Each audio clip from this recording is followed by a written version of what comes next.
SWP myth and facts என்னன்னு பார்க்கலாம். Myth number 1, SWP only for retirement people அப்படின்றாங்க. So இது தவறான எண்ணங்கள். SWP யாருக்கு வேணா லம்சம் இருக்கவங்க யார் வேணா SWP பர்பஸ் யூஸ் பண்ணிக்கலாம். ஒருத்தர் நினைக்கிறாரு எங்க பேரண்ட்ஸ்க்கு பணம் கொடுக்கணும் அப்படின்னா SWP யூஸ் பண்ணி வித்ட்ரா பண்ணி அவங்க பேரண்ட்ஸ் கொடுத்துக்கலாம். ஒருத்தர் இஎம்ஐக்கு பதிலாக நான் இஎம்ஐக்கு கட்டணும் SWP பண்ணி நான் இஎம்ஐ கட்டிக்கிறேன் எனக்கு மார்க்கெட்ல ஜாஸ்தி ரிட்டர்ன் அவங்களும் யூஸ் பண்ணிக்கலாம். ஃபேக்ட் நம்பர் 2, SWPல வந்து மணிலாம் ஃபாஸ்ட்டாக ஃபினிஷ் ஆகிடும் அப்படின்னா கிடையாது, தப்பு. ஃபேக்ட் என்னன்னா correct withdrawal correct plan decide பண்ணிக்கணும், அந்த பிரச்சனையே கிடையாது. நம்ம வித்ட்ராயல் வந்து ஒரு 5 to 7% வச்சிருந்தீங்க, அந்த பிரச்சனையே கிடையாது.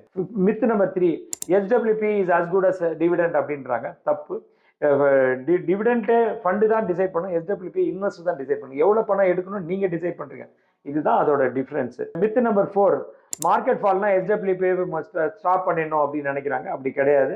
லாங் டேர்ம் ஃபண்ட்ல இருந்தால் நீங்க பாட்டு கண்டினியூ பண்ணிக்கலாம். நீங்க 2008 வந்து ஜனவரி 1 மார்க்கெட் கிராஷ் ஆகிறதுக்கு முன்னாடி வந்து ஒரு ஹைபிரிட் ஃபண்ட்ல 25 லட்சம் இன்வெஸ்ட் பண்ணிருந்தீங்கன்னா மாசம் 15,000 இந்த 7% வித்ட்ரா பண்றீங்க. மாசம் எவ்ரி இயர் ஒரு 5% இன்க்ரீஸ் பண்ணுங்க அப்படின்னா இந்த வருஷம் 15,000 அடுத்த வருஷம் 15,750 இந்த மாதிரி கண்டினியூ பண்ணீங்கன்னா 2026 இப்போ பிப்ரவரி மாசம் வித்ட்ரா பண்ணப்போ உங்களோட பேலன்ஸ் எவ்வளவு இருக்குன்னா 64 லட்சத்துக்கு மேல இருக்கும். வித் 5, SWP ரிஸ்கி ஸ்ட்ராட்டஜி அப்படின்னு நிறைய பேர் நினைச்சிட்டு இருக்காங்க. கரெக்ட் ஃபண்ட் ப்ராப்பர் வித்ட்ராயல் இருந்தா இந்த பிரச்சனையே கிடையாது. என்ன கரெக்ட் ஃபண்ட்னா என்ன சார் அதை சொல்லுங்க அப்படின்னா, ஹைபிரிட் லார்ஜ் கேப் ஃபண்ட் உண்டி தான் SWP ஆப்ரேட் பண்ணும். Small cap and mid cap பண்ணக்கூடாது. ஏன்னா திடீர்னு 30-40% இறங்கிச்சுன்னா பயம் வந்துடும். அதனால நீங்க லார்ஜ் கேப் ஹைபிரிட் ஃபண்டுக்குள்ள நீங்க SWP பண்ணா அதான் கரெக்ட் ஃபண்டுன்றது. SWP ஒன்லி மந்த்லி தான் பண்ண முடியுமா, யூஸ் பண்ண முடியும் அப்படின்னு நினைச்சிட்டு இருக்காங்க. எனக்கு மந்த்லி தேவையில்ல, குவார்டர்லி வேணும், ஆஃப் இயர்லி வேணும், ஆனுவலி பண்ண வேணா எடுக்க முடியுமா? எஸ், எப்போ வேணா இந்த ஃப்ரீக்வன்சி நீங்க டிசைட் பண்ணிக்கலாம். once in 2 months கூட டிசைட் பண்ணிக்கலாம். சோ அது பாசிபிள். மித் 7 வந்து SWP பண்ணா டாக்ஸ் ரொம்ப போகுமா அப்படின்னா, அது ஏற்கனவே ஒரு பாயிண்ட்ல நம்ம ரீஜாயிண்டரா சொல்லியிருந்தோம். SWP வித்ட்ரா பண்ணும்போது ஃபர்ஸ்ட் இன் ஃபர்ஸ்ட் அவுட் அப்படின்னு ஒரு கான்செப்ட் குள்ள தான் ஒர்க் அவுட் ஆகும்.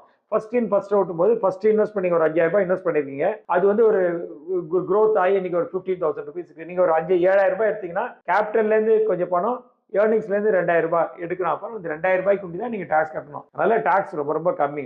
ஸ்டார்ட் பண்ணுவா நம்மளுக்கு வந்து லார்ஜ் பணம் வேணுமா சிஸ்டமேட்டிக் வித்ட்ரால் பண்ணல அப்படின்னா கிடையவே கிடையாது. உங்கள்கிட்ட எவ்வளவு சர்ப்ளஸ் இருக்கா, 1 லட்சம் இருக்கு, 2 லட்சம் இருக்கு, 5 லட்சம் இருக்கு, அது கூட இன்வெஸ்ட் பண்ணிக்கலாம். ஆனா வித்ட்ராயல்ல அதுக்கு ஏற்ற மாதிரி நம்மளுக்கு குறைஞ்சி போயிடும். மித் நம்பர் 9, FD தான் ரிட்டையர்மெண்ட்டுக்கு பெஸ்ட், SWP வேஸ்ட் அப்படின்றவங்களுக்கு மியூச்சுவல் ஃபண்ட்ல SWP இன்ஃப்ளேஷனை பீட் பண்ணி நம்ம ரிட்டர்ன் கொடுக்கறதுக்கான சாத்தியக்கூறு இருக்கு. பிக்ஸட் டெபாசிட்ல ரிட்டையர்மெண்ட் இருக்காது. ரெண்டாவது SWP வந்து growth ஆகிறதுக்கு சான்ஸ் இருக்கும், பிக்ஸட் டெபாசிட்ல growth ஆகிறதுக்கு சான்ஸ் இருக்காது. காம்பவுண்டிங்ல தான் இருக்கு. இது 12% 5% திடீர்னு growth ஆச்சுன்னா அசட்ஸ் growth ஆகும். ஸோ இந்த 9 மித்து உங்களுக்கு ஏற்கனவே டவுட்டா இருந்தது அப்படின்னா இந்த வீடியோ வரையும் உங்களுக்கு கிளாரிஃபை ஆயிருக்கும். உங்க ஃப்ரெண்டு யாருக்காவது SWP பத்தி தவறான கண்ணோட்டம் இருந்தால் அவருக்கு டிரான்ஸ்ஃபர் பண்ணி விடுங்க.